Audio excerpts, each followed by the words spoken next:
Hey, I'm Laska. I'm here today with the People series. I've got DyspOra here in the studio with me at Big Window, aka Gabrielle Akon.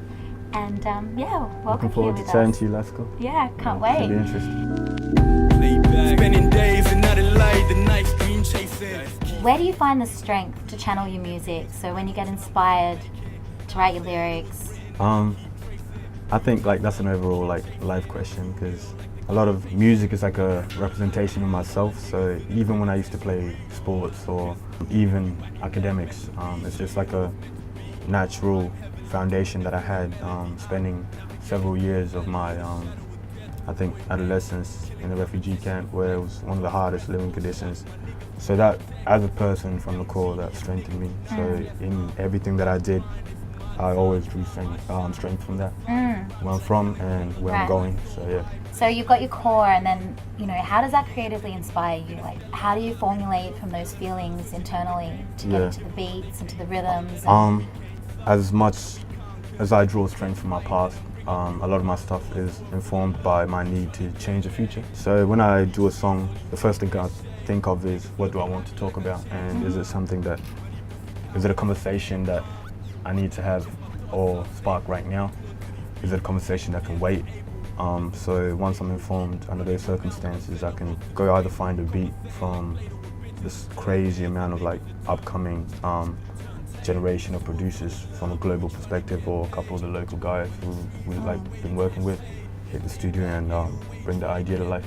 But it always starts as an idea with a message, and the message is the part I think that tries to separate me from the rest. Yeah. And how you're saying, because you've got your foundation here in Adelaide, you created Playback 808. Yeah. And do you find by having that you've got your community, almost your kingdom there of all your artists together. Yeah. Does that uplift you when you find yourself in these moments of trying to create these messages and where it wants to take you? You find that they're a bit of a backbone to have for support? 100%. I love the fact that you use the word kingdom, because that's an essential part of what we try to embrace. So Playback 808 Kingdom. Shout out to all the artists on there. There's about 8 of us now, and essentially that is my artistic backbone, in the sense that without these people around me, or without this environment we created to subexist in by ourselves, a lot of us probably would have quit a long time ago. I've been doing this for 9 years, and relatively speaking, even if not for me, a couple of the boys have been doing it for 7 years, 8 years, 6 years. If not for me, if not me, one of these other artists should have, if all things were equal, at least breaking into the mainstream by now. But having to fight for that, at the same time, together, forms a brotherhood, a kingdom type. And I guess it inspires you in a way as well. It does, keeps you going. And one of my, I think, mentors, I've never met him, but RZA from the Wu-Tang Clan. In the Tower of Wu, one of the things he mentioned about the Wu-Tang Clan was the ability of sword and steel to sharpen steel. So you hang around artists the caliber of the Nesses, the ELKs, the E-Mans, the Ajax, the Magics, and even just being around the spirit of someone like Elsie, it really helps you channel that side. Her lyrics are so beautiful, 100%. So that's uplifting in Exactly. itself. And then someone like Ness, his tone is it's got such a dark touch to it, and then it gets you thinking what is going on. So every single so you balance out each other. Exactly. It's a beautiful balance that I'm lucky to be surrounded by, because they're all incredible artists. And I always say this, some of those artists are by standards even better than me, and that's the way it's always supposed to be. The generations we're creating, just imagine a 16-year-old kid coming in like ELK when he came in, and already finding some of the older South Sudanese boys having not really opened the door, but broken some of the hinges, and it makes it a bit easier for him, meaning that you obviously can be aspiring for them as exactly. well. So it's producing talent that is becoming generationally greater, which is what we're supposed to always be doing. Playback 808 is for the youth and run by the youth. So the fact that it's heading that direction now, it's incredible. Yeah, that's fantastic. And because I saw you perform at the Music Awards with Elsie, So how often do you get to jump up on stage with other artists from Playback 808? As often as we can, like that's the whole family essence of it. So back to the whole strengthening each other, just having someone like Elsie on stage with me at the South Australian Music Awards, that element of soul that she brings onto the stage, you know, it definitely resonated when I was performing. So when I do certain odes to women and I bring someone like You Okay Again out, complements that vibe, and it's just magical.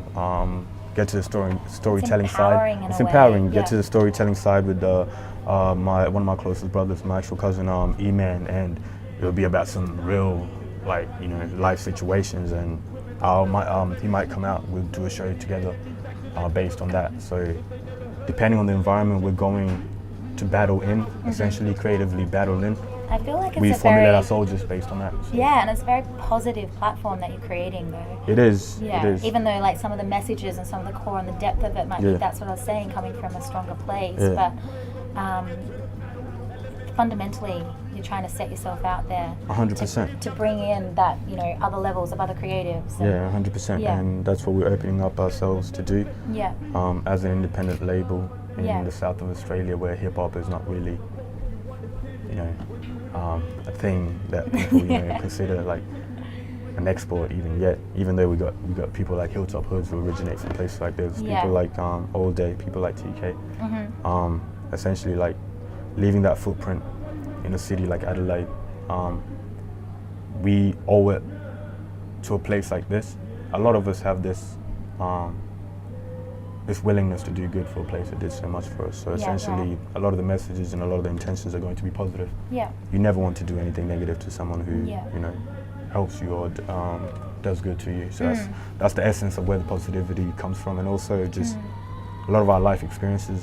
It hasn't all been, you know, milk and honey or just sweet. So to try and radiate positivity is a form of therapy for us, because we've seen that negative shit. Like, we've experienced it, we've lived it.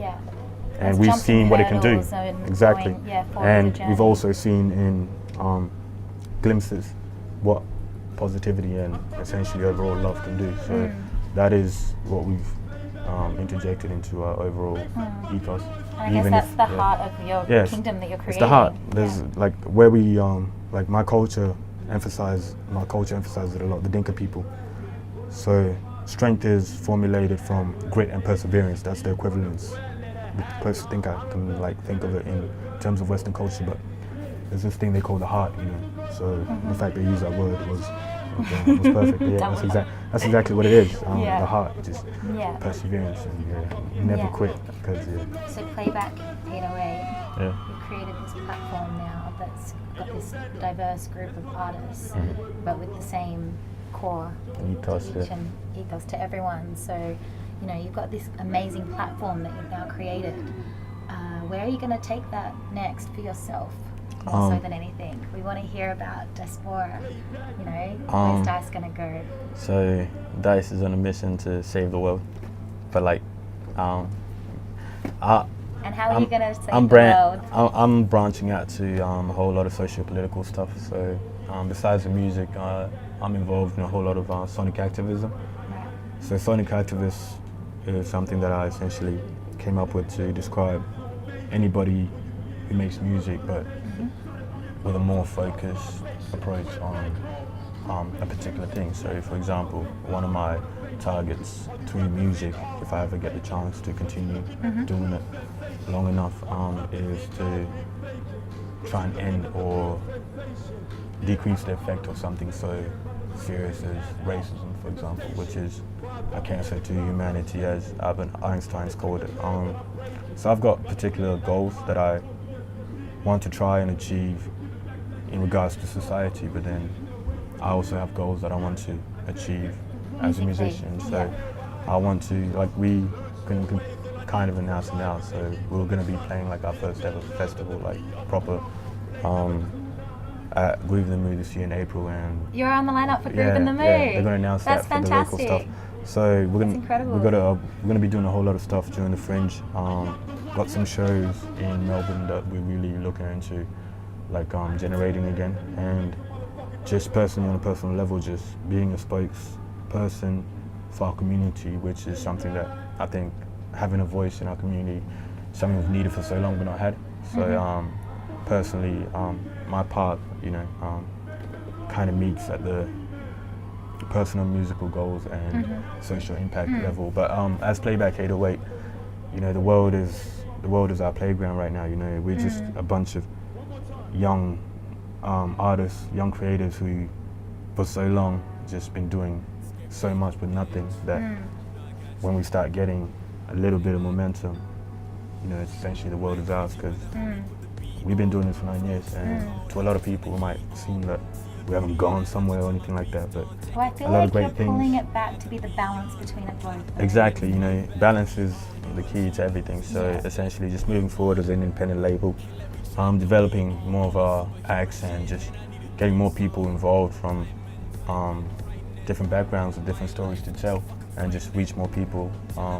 So essentially just think of like a young Rockefeller, or like a young Wu-Tang Clan, or like a young Bad Boy, but like just a combination of all of them, because we're lucky enough to operate as an independent label for our individual artists, but also flexible and versatile enough to come together as Playback 808, this behemoth conglomerate of like super freaking creative kids who you put them in the same arena. And that's where we're going to see them at Groove. Exactly. This So year. and just a lot more things. Got new book that just came out, myself featured in it, just more so on the social political side of stuff. Yeah, I saw that. With like 72 other like people in Australia who are really sparking conversations and shaping the culture of what the Australian identity is heading towards. So It's fantastic. on to that be part of scale, that. just gotta give back to humanity. I think that's the price of having life on this earth.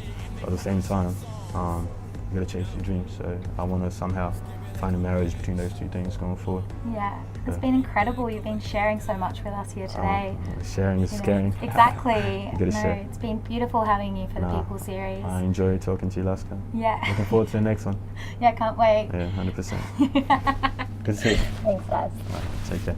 Shout out to the People series, DyspOra, Playback 808. Signing off.